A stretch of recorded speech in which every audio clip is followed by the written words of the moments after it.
What's up, guys? This is Greg White from BeyondComics.tv, comic book artist, writer, and director, coming at you live and direct to discuss human existence, what we are, and the theory of whether or not consciousness exists in robotics, in artificial intelligent creatures such as cyborgs, robots, things like this.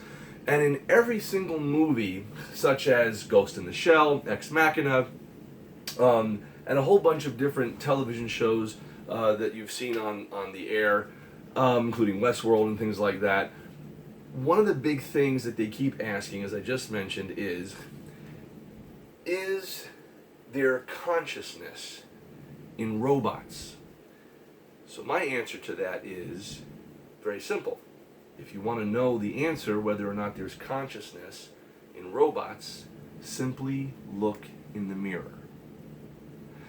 Those of you who understand the answer I just gave is who this video is meant for. Don't be freaked out by that, because it doesn't take away the reality of what it is to be alive and to exist. But what it does is gives you a little glimpse or an insight into what's really happening and what we may actually be. Organic, living, breathing robots, right? So we as human beings are spending so much time to create and replicate ourself, right? And of course, biblically, they always said that, God created man in his image, right? So that is what human beings are trying to do. We are the gods of the robots, right? So in building the artificial intelligent robots, and for those of you who haven't seen it, please Google search the Honda Asimo, these incredibly autonomous moving robots that can run and jump and go up and down stairs with no wires. They can scan people's faces with their eyes and images and very easily identify people.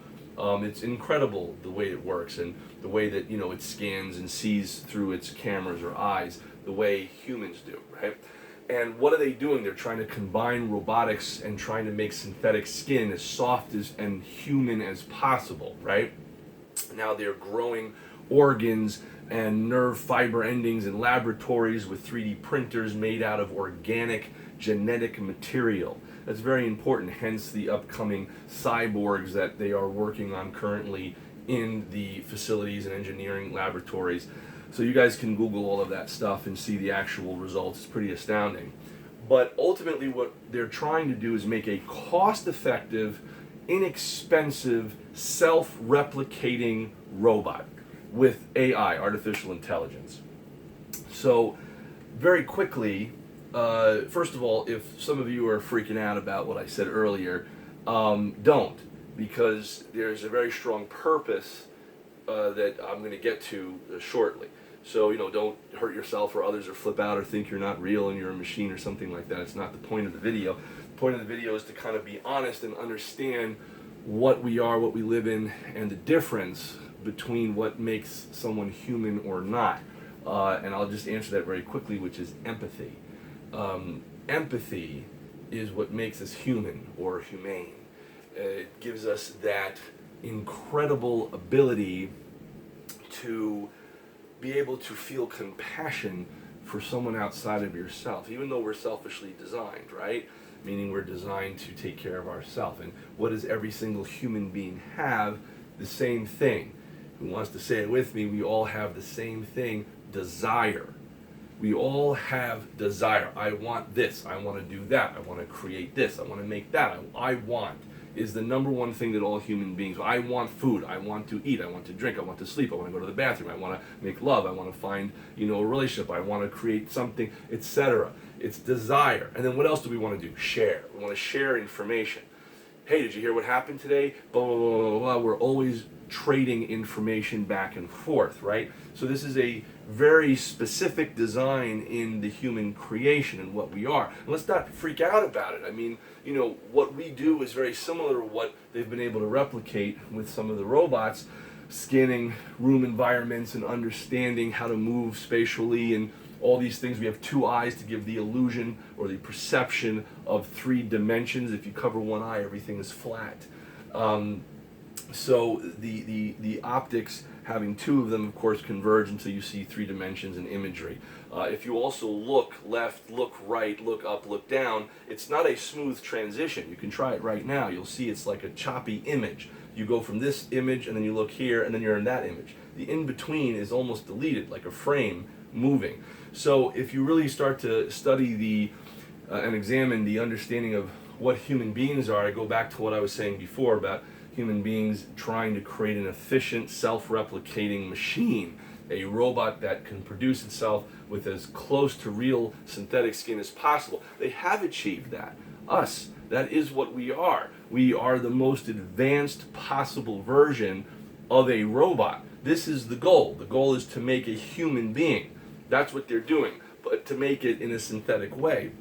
So what if 1,000 years from now they get to a point where they are able to make skin even softer than that of a human? What if they're able to make things where the robots can reproduce, and where they could self-charge by sleeping, where they reproduce by making love, etc.? Do you understand what I'm saying? So in other words, it's incredibly difficult to imagine a human being as being not real, or being a organic, functioning, advanced version of a robot. I'm quoting all over the place. But the idea is, so what? So what if we are? Nobody can prove that or disprove it. It's very possible that just like we are the gods creating the robots, we're the robots' gods, right? That maybe our gods, right? Not the God, but our gods may have been a more sophisticated, more advanced version of ourselves. It seems very obvious that human beings were designed as a slave race. We have a very limited access to areas of our brain. Unfortunately, and they say that around 15% or so of the brain is used, and the rest is kind of locked away somewhere or something like that. And think about it when you're dreaming. When you're dreaming, oftentimes you've probably had a dream where you have no idea that you're dreaming. And that current state of consciousness that you're in is your reality at that moment. You believe that the dream is real until you wake up and compare. It's the comparison that allows you to recognize, oh, I was just dreaming. How many of you had a dream that you're going to the bathroom, and then you wake up and you're like, oh my God, I didn't go, because you have to. But you dreamed that you did. You believed that it happened. But when you wake up, you're shocked. Oh my God, it was just a dream. The reason why I bring that up is because there's a part of our brain that is able to be locked off. And the reason for that is kind of proof that it's very plausible that in this life we're locked off. Deepak Chopra had made a very interesting observation that maybe in the afterlife, when we wake up for real, that we may look back on this existence and think this was not real compared to that existence. Of course, just a theory, could be right, could be wrong, we don't know. But it was interesting, and he also mentioned about being conscious and aware in the present moment when you're dreaming, and that being your reality and nothing else. So that, of course, leads me to the next phase, which is making these cost-effective, organic machines, robots that produce themselves and charge themselves. That's what a human being does. That's what a human being is. And if you've seen some of the incredible synthetic skin replicas, my friend from David from Hansen Designs, Hansen Robotics, he did the Albert Einstein with the synthetic skin over the robotic body. This is just very early stage stuff. But I'll tell you the proof of AI fooling people, artificial intelligence and programs. My friend Mike it's crazy. He said, hey Greg, I'm talking to this really attractive girl on the internet. And he's telling me, and we're on the phone, he's describing the conversation, and he's talking and everything like that. And, and I said to him, hey, I said, Mike, I said, ask a girl this following question. I told him to ask a question. So he said, okay, why? I said, just do it. So he does it, and she gives an answer. And he's talking to this girl for like an hour and a half. And he's a very intelligent guy, by the way. This is not a stupid guy. He's a smart guy. And I said, ask her the same question. She gives the same answer. I said, ask it again. Same answer. I said, dude, you're talking to a program. You're talking to like an artificial intelligent program. You're not talking to a real girl on a chat board. It's fake. And then he said, what? So he started testing it out, and we did a series of tests, and sure enough, the answers are the same. And then when you ask certain impossible questions, it says, something like, please ask your question in a different way. And I was like, oh my God. I said, bro, and he was flipping out, because first of all, he was disappointed that it wasn't a real girl. And second of all, when he came to the realization that he was talking to a program, oh my God, that's disturbing. So that means a human being can be fooled and think they're talking to another person, and it's not. It's a robot. It's artificial intelligence. So you have to ask yourself, if you eventually get to a point where you build a very realistic humanoid robot and you program it to say, ow, if you hit it, okay? Or to smile with delight if it's touched softly. What is the difference between a human being having the same reaction? That's where the line blurs. How do you know what's programmed responses versus what is authentically coming from you, right? So again, this leads us back to how certain people figured some of this out, this programmed response. And again, that's the way we respond, okay? So in other words, when we feel hunger pain, we go to eat. That's how we're warned. That is the thing controlling us. If we are, in terrible pain, or we smash our arm, we grab it to stop the pain. It's like programmed that we have to do that. Every human being has to do that. So if you take a series of human beings and you line them up, and you take a little needle and you prick all of them quickly, they will all do like this and grab their arm in unison, because that's a programmed response. So, we have this physical machine. Now, the consciousness or the soul, or whatever you want to refer to it as, is the thing that overrides the program. This is what makes us unique. This is what proves that we actually are more than an organic robotic machine, that there could be the reality of a continuation of consciousness, and maybe the Akashic records, like they talk about, can be retrieved after death. For those of you who don't know, just Google Akashic records. It's a backup system in the ether where upon death you can retrieve your memories in this life and supposedly other ones. It's a theory, of course. Sounds like a sci-fi movie, but there is some interesting potential that theory has. So don't discard it as quickly as you may want. Going back to the breaking of the pattern, as a human or as a robot, right, we just want what we want, and that's it.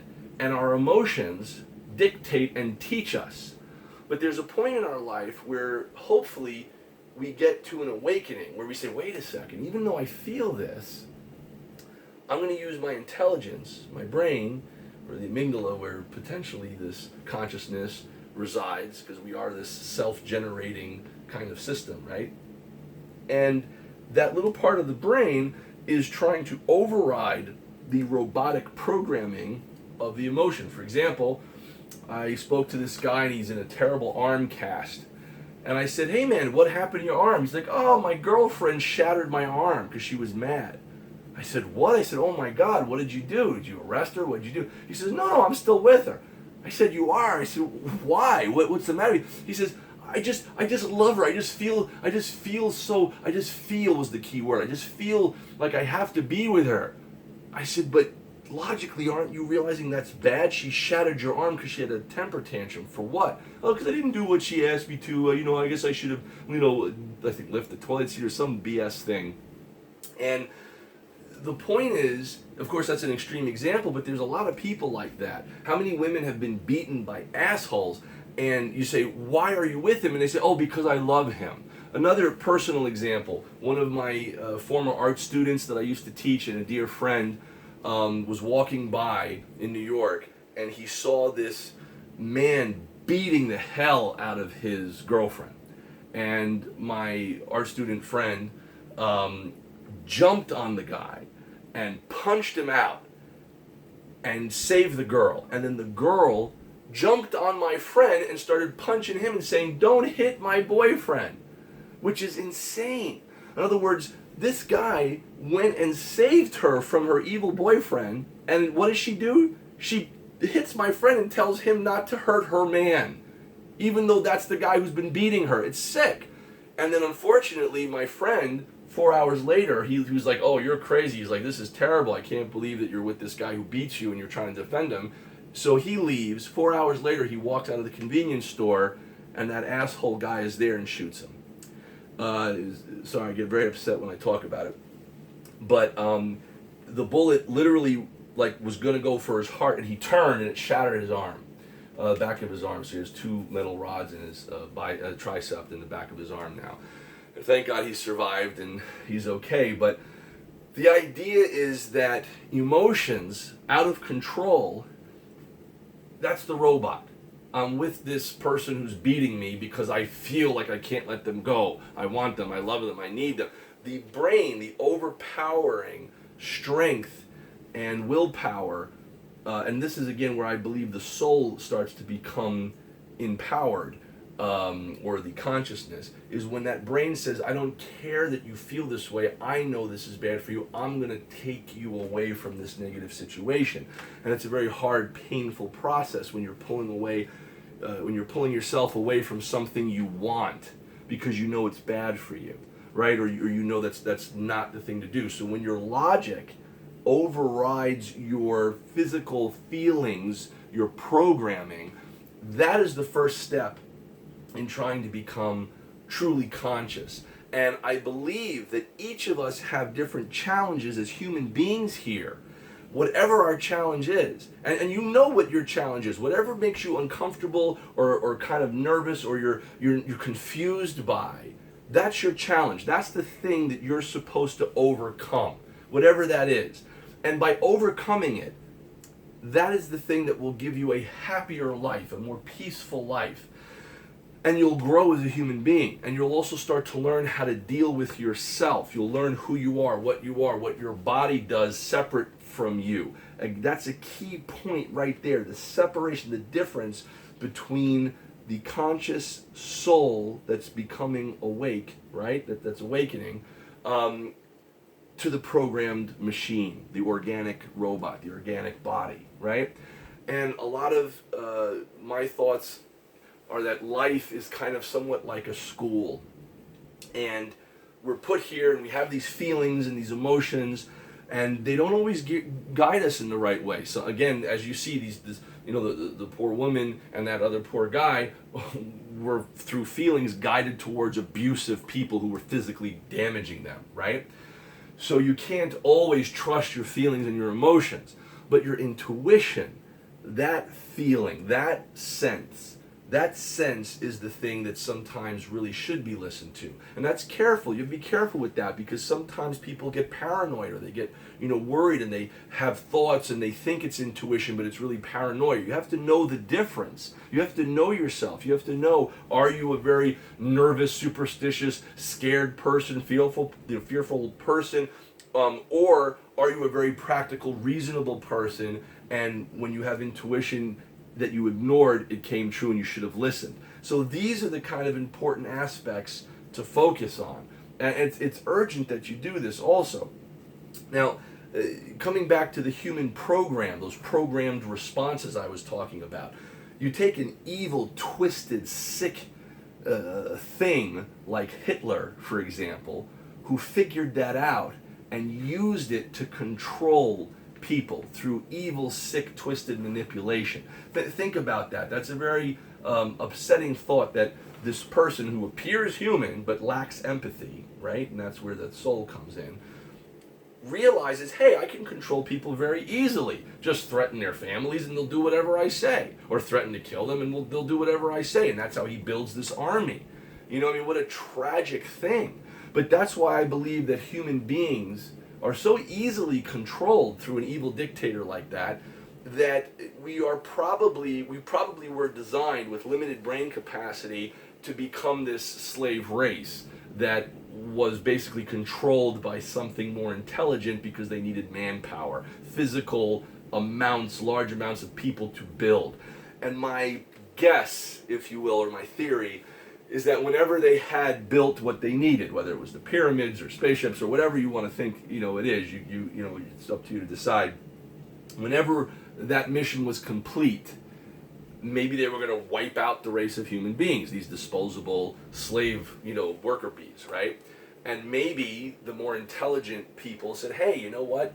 Let us live our life. Let us have our families and our lives and experience love and feelings and, have our own story to write. And maybe the more intelligent beings said, okay, go ahead and do what you want, and left. And that kind of would explain how, I think it was the History Channel or something, where they found human footprints side by side with the dinosaurs 65 million years ago. Jesus, that erases the history we've been taught, if that's true. If that's not a hoax and that's true, which it certainly seems to be if you guys YouTube it and Google it and research it, it seems that there was a human race that was wiped out and then started again. So human beings there might be these two different versions. Potentially Atlantis, we cannot measure or reach the farthest regions of the ocean. Technology doesn't work that deep. So, there could have been a whole, land buried under there from ancient civilizations like the theory of Atlantis or things, or whatever you want to call it. But anyway, not to veer, the whole point is that I do strongly believe, and it's interesting too, because I never really believed in reincarnation until I started to realize that if people hurt themselves or kill themselves or they mess up, that it's very possible that they're reincarnated in perpetuity, meaning forever, until they face their challenge, beat their challenge, and boom, get to the next level. And then maybe they graduate and are freed from the encased prison of the human body on this blue floating orb somewhere in space. I mean, let's be really realistic. My father said, never deny reality, otherwise you will suffer. So always accept reality and work within its confines, and then try to master it so that you can break free from it and know the game that you've been placed in. That's a very important thing. My father said, don't deny reality, never deny reality. So let's not deny it, let's discuss it. I mean, the reality is that we are on a blue floating orb somewhere in space. We don't even know if it's the center of space. And technically we are human beings are somewhat like bacteria to the planet. We feed off of it, we need to eat from it, we need to take from it, right? And a lot of people feel that, they're trying to help the planet. The planet doesn't need help. The planet can shake you off with one quick earthquake, as George Carlin would say something like that, right? The comedian. But very seriously, one tsunami, boom, we're wiped out, So the earth can take care of itself pretty decently. Don't get me wrong, I don't think people should harm the earth more than they have to. I understand eating and having to survive, but you don't want to put, pollution and toxins in the air. So I do believe in going green because it's good for you, for me, and for the planet, so let's do it. But in reality, the truth is that we are floating somewhere in space. We are in space right now. We build little homes and little cities and things to kind of have a better perspective of where we are and our place in it. But the truth is that we're here for a short period of time, then we're not. And we're trying to contemplate how that might work. So let's now talk about God, for example. Well, if some more intelligent human being created us, then who created them? Right? So before we can argue which God to believe in or what God is, we have to first define who and what God could be. That's very important, because some people believe God is the man with the white beard, living in the sky. Other people believe it's the first creation of something in the universe. So before you get into a big argument about whose God is real and what religion to believe and all this kind of stuff, let's just talk about what we do know, which is that we are floating in space on this blue orb, like I mentioned before, and that, we only know for sure that we have a temporary lifespan. That's the only thing that we really truly know, but we're the only species in existence that is aware of the fact, think about that, we are aware of the fact that we exist and that others exist and that something outside of the planet in the universe exists. We're aware of other planets. We have accumulation of thoughts. We're the only species that can pass knowledge down from generation to generation to become more advanced. We're the only species, that can become more advanced with every passing decade. That's an amazing accomplishment. No other species that we're aware of can do that here. So, that being said, it really seems to me very obvious that the first thing that created anything is a force. Whatever created force, the first push, the first thing that made something move in the universe to create other ripple effects, which eventually created explosions and planets and, and matter and human beings and things like that, or whatever you want to call it. That first force that started a universe is a tremendous thing. So maybe we can call that God. I don't know. What do you think? Post your comments below and let me know your thoughts. It's a very touchy subject for a lot of people, especially if you were born into a very religious family. And I just really believe strongly that we must respect each other's differences. We must respect each other's difference of belief. Instead of trying to force someone to believe what you believe, let's let them believe what they want and let's believe what we want. And for some of you, it would be great if we could all be open enough to hear other ideas. But some people don't want to deal with that and they just go about their life the way they want. And I think that that's important. People have to find the best way to live, because number one is survive. Survive. Number two, try to survive comfortably. Number three, try to not only take care of yourself but others. And I always said if I start my own religion, I would call for one rule, which is do anything you want as long as it doesn't harm yourself or others. That's it. That's it. Plain and simple. Keep it simple, And try to finish your life, because I believe strongly that unless there is no hope for you to get cured or get better, and you're just living an endless life of suffering physically, and there is no cure or something, God forbid, then you should try to live out your whole life, because for sure it's going to end one day, so you might as well live it out and see what happens. You know what I'm saying? So don't get me wrong. I'm trying to say that, I mean, a dear friend of mine that went to my high school got very sick, and he only had a certain number of months to live, and he was just deteriorating horribly. He chose to live it out until he went naturally, but some people may not want to go through that end suffering. So I understand if there is no hope and someone needs to kind of, peacefully be freed from their body, if the body suddenly becomes a prison of pain. That's awful. So I understand that. So I think that's your pass, your excuse to, be freed. As long as you don't do it to yourself. Very important. Don't purposely do it to yourself. You understand? But normally speaking, not including that area of it, I think people should try their best to live out their life no matter how hard or difficult or depressing it might be, and try to find some purpose why you're here, even if it's helping yourself or another person. If you do something that's positive, something good, to get away from the negativity and to try to create positivity, at least you know that you'll live a better life. Whether or not you continue in a different type of awareness is a different conversation, right? But either way, it's good for you, right? So that's number one. Number two, with all the things that have been talked about with the Mandela effect, you guys can see my other videos on that, and Cern and HAARP and the atom smasher and all the things looking for the God particles and all these things that the engineers and scientists are talking about, and parallel universes, and Elon Musk talking about how this is all really like the Matrix, like an organically grown VR system that our consciousness enters into, and this is our VR suit. The human body is the VR suit, and yes, it really feels, and and yes, it's a real kind of thing here, but that when the body dies, you unplug from it. So the idea is, who knows, right? I mean, nobody can prove or disprove any of these theories at this point. So be open, try to do the best you can in life, and always remember to try and find your purpose.